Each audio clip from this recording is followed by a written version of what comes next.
جيت وياي كليشة العيد. طبعا أنا من الناس اللي أسوي عدة وجبات قبل العيد لأن بتدوب يلا تكفي.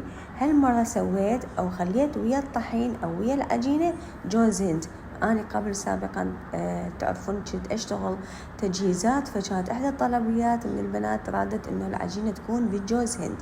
المهم كل المكونات والمقادير حتكون مكتوبة أسفل الفيديو. المهم بعجينة الكليشة إنه تتفركت زين بالزبدة أو الدهن وما تنعجن زايد من نضيف المي، مجرد تلملم ورأسا أبلش أشتغل بيها. طبعا الحشوات حسب الرغبة، التشكيلة حسب الرغبة، كل شيء همينه حيكون مكتوب أسفل الفيديو. قلنا لك ليش ما تحب عجين هواية بس تحب تتفركت هواية بالزيت، العفو بالزبدة أو الدهن. طبعا أنا أبد ما أحبها بالزيت.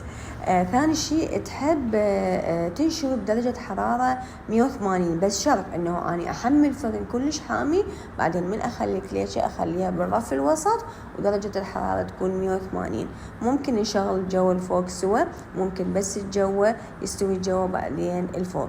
الوجه مالتها أنا أبيضه بيض وأخلي وياه شوية نسكافيه أو فانيلا. بالنسبة قلت للتشكيلات كل شيء حسب رغبتكم، وبس أتمنى عجبتكم وأكيد أتمنى تجربوها وأشوف تطبيقاتكم وألف